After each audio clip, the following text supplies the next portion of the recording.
A ver, la idea es que en este módulo donde hemos tocado varios aspectos de la gestión administrativo-financiera de nuestras facultades o escuelas o carreras, hagamos una propuesta como grupo de un aspecto o elemento en el cual podríamos aplicar las reflexiones y lo que hemos trabajado en este módulo. Y el esquema sería el siguiente. Lo más importante, el punto de partida es identificar cuál es el problema u oportunidad de mejora identificado. Em, lo planteo así porque la connotación de la palabra problema habitualmente es algo negativo. Entonces, se puede visualizar simplemente como una oportunidad de mejora o una iniciativa inclusive, ¿no? Algo que el grupo considera que podría llevarse adelante para mejorar la gestión administrativa financiera de una facultad o de un conjunto de facultades también.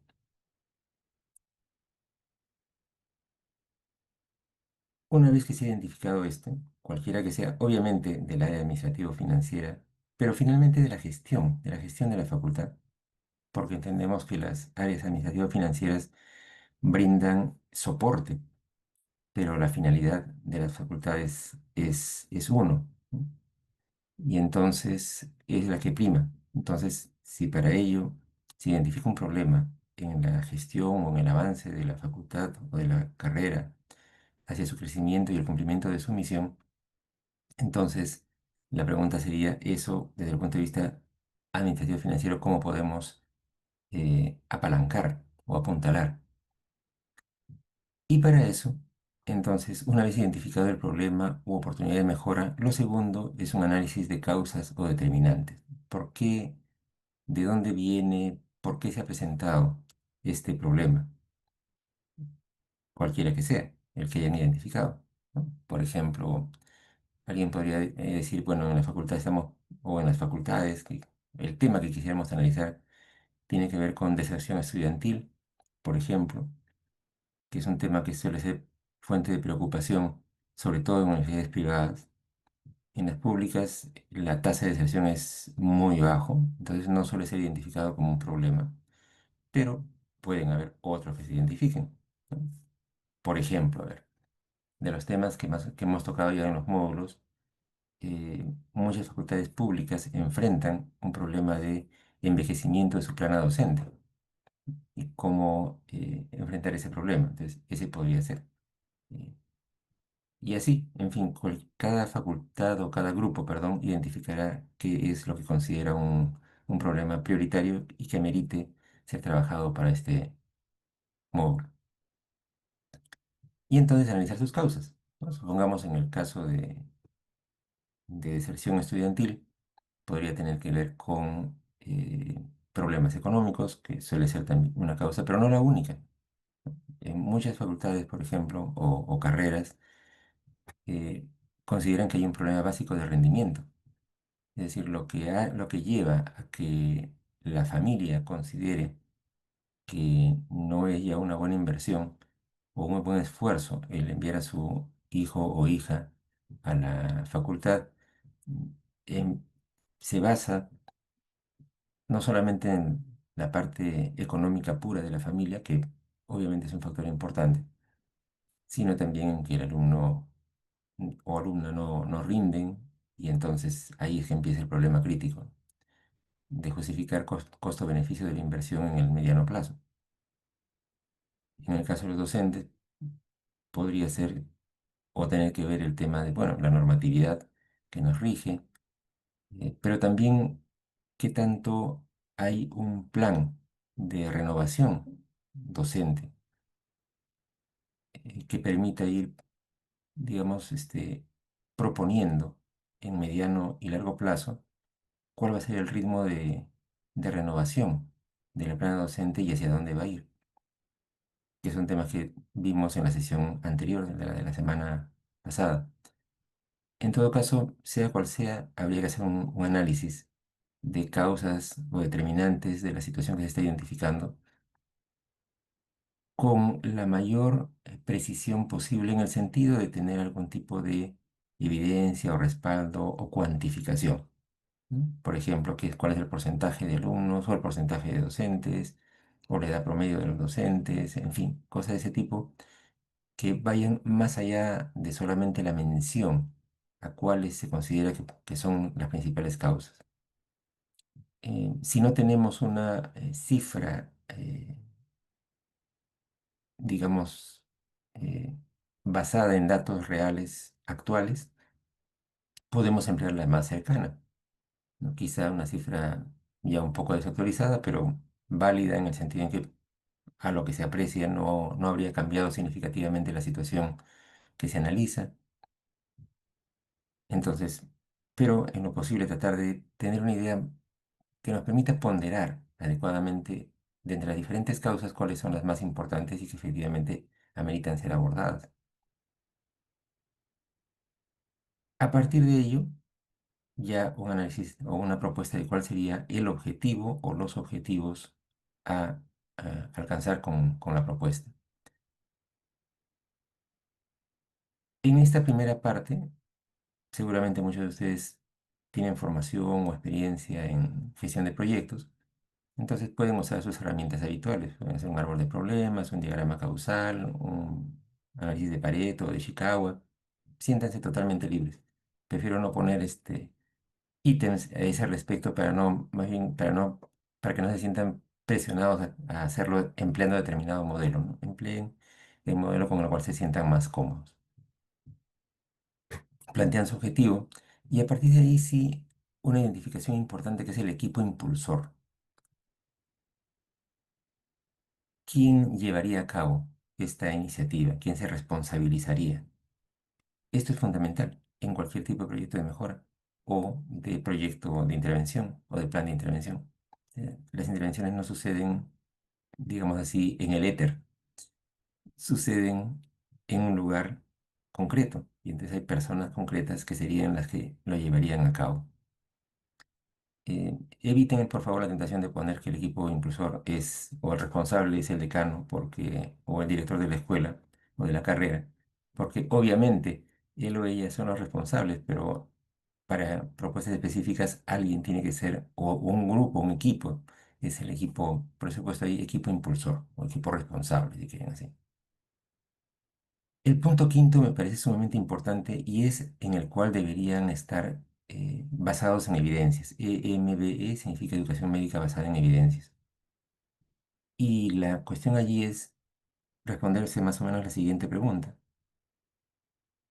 La mayor parte de problemas de gestión que uno enfrenta no son nuevos. Sí, hay algunos coyunturales o que de repente hacen erupcionan en un momento determinado. Pero la mayor parte de problemas que enfrentamos son problemas que ya son, digamos, de tiempo atrás. Si es así, es previsible que tiempo atrás también se haya tratado de enfrentar. Entonces la pregunta es, ¿qué me hace pensar que lo que yo voy a hacer ahora sí va a funcionar cuando otros intentos previos no han funcionado? ¿Qué es lo que yo estoy haciendo mejor para que sí funcione? O, si lo queremos así, ¿qué es lo que hicieron anteriormente que estuvo mal orientado y por eso no funcionó? ¿Por qué tendrían que cambiar las cosas? Esa es la cuestión final. Por eso se llama eso teoría de cambio. No es una teoría teórica. No, no les pido que digan, bueno, según el autor tal, estas cosas. No, no, no. Se llama teoría de cambio al análisis que fundamenta una intervención, desde el punto de vista de experiencia previa o de concepto también, pero específico para el problema o situación que estamos enfrentando. Entonces, podría ser, por ejemplo, y por eso le decía el número 5 referencias, que digan, bueno, ¿saben qué? Este problema del envejecimiento de la plana docente ya lo han enfrentado en otros lugares y en Australia la Universidad X lo ha resuelto de la siguiente manera, ¿no? O en Colombia, esta otra universidad hizo esta propuesta y lo manejó así. Y yo sé que no es sencillo, por eso he puesto solamente 5 referencias, porque lamentablemente no es mucho lo que se publica sobre experiencias de educación médica en el ámbito de gestión, que es ya un tema que lo verán con la doctora Juliana, ¿no? ¿Por qué investigamos poco en este tema? Pero bueno, espero que hayan ahí buenas ideas. Pero a eso me refiero con la teoría de cambio. Sí, les voy a pedir que fundamenten por qué piensan que su propuesta va a funcionar. El punto 6 también es importante, es de alguna manera un poco opcional. ¿A qué me refiero? Por ejemplo, para algunas iniciativas que puedan haber, podrían decir, usando los conceptos de capital relacional, miren, nosotros tenemos una universidad con la cual tenemos un convenio y que nos puede ayudar porque ellos han pasado por esto o porque ellos ya tienen también formas colaborativas de trabajar estos temas, entonces ellos van a ser nuestro aliado. Y podrían ser una, dos, en fin, las entidades que ustedes vean convenientes, nacionales o extranjeras. Eso ya dependerá de la capacidad relacional, del capital relacional de las instituciones que están involucradas en este tema. Y involucradas como colectivo, porque podría ser, de hecho, hay muchos problemas en realidad de gestión que no son privativos de una facultad o de una carrera o de una universidad, que son varias o muchas las que los tenemos. Y entonces podríamos pensar en iniciativas también colectivas de resolución de ese problema. Hasta una autosoluble, porque podrían decir, por ejemplo, nuestro nivel de movilidad estudiantil no es el que quisiéramos en este momento, pero ya tenemos ahorita identificadas cuatro o cinco, de repente las del propio grupo, que dicen, vamos a armar entre nosotros cinco un programa de movilidad, como el que tiene, por ejemplo, el consorcio, ¿no? Esa es la identificación de aliados. ¿A quiénes nos pueden apoyar? Entidades, otras entidades universitarias, nacionales, extranjeras, el gobierno regional, una empresa privada, en fin, ¿quién nos puede apoyar? Esa es la idea. ¿Quién o quiénes nos pueden apoyar? Y a partir de ello ya, dado que me he planteado en el punto 3 los objetivos, ya para lograr esos objetivos, ¿cuáles serían mis actividades? Y finalmente, por supuesto, una estimación de presupuesto. No les pido un presupuesto detallado a nivel de partida, pero sí una estimación de cuál es el monto aproximado que se estima va a requerir esta iniciativa, que puede ser muy pequeño en términos monetarios o puede ser muy grande, no lo sé, ya cada uno, cada proyecto o cada propuesta lo hará así. Y en caso de ser eh, la fuente o las fuentes de financiamiento. Ojo que muchas veces el financiamiento podría ser no monetario, ¿no? El apoyo podría ser no monetario. Por ejemplo, si me dicen, bueno, acá tenemos una universidad que es parte de una red a la cual pertenecemos, que nos va a apoyar, va a enviar un profesor, un experto, un profesor suyo, durante un mes acá. Bueno, ese mes cuesta. Así ustedes no lo vayan a pagar, a quien les está apoyando le va a costar. Entonces, ser consciente y valorizar ese tipo de apoyo propio o externo es importante. Esos serían mis lineamientos generales sobre las propuestas o proyectos que van a ustedes presentar la próxima semana. Hago recordar que la próxima semana, eh, a diferencia de esta semana y de las dos sesiones previas, lo que no va a haber es el trabajo de discusión. O sea, va a haber una teoría como esta que voy a pasar a desarrollar ahora a continuación. Y luego de la pausa saludable, en lugar de hacer el trabajo de grupos, discusión y exposición, ese va a ser el momento en el cual tengamos el espacio para las presentaciones de los grupos y la retroalimentación correspondiente. No sé si con esto ayudo o complico las cosas. En todo caso, si complica mucho, avísenme y podemos reducir de 9 a menos ítems. Pero como les digo, esto no es una lista de chequeo, no les digo que lo hagan así, trato simplemente de orientarlos para que la presentación, digamos, sea firme y sobre todo lo importante que buscamos y es que todos aprendamos de todos. Sí, Judy, la escuchamos. Em, Doctor, buenos días. Un favor, nosotros estamos formando un grupo de 2 personas. ¿Está bien? Sí, no, como bueno, yo como dije el otro día, mi división de cuatro era para dar un número razonable de participantes, pero si hay, digamos, un grupo más pequeño, no tengo inconveniente tampoco. Pueden Ya. presentar entre dos. Listo, doctor. Gracias.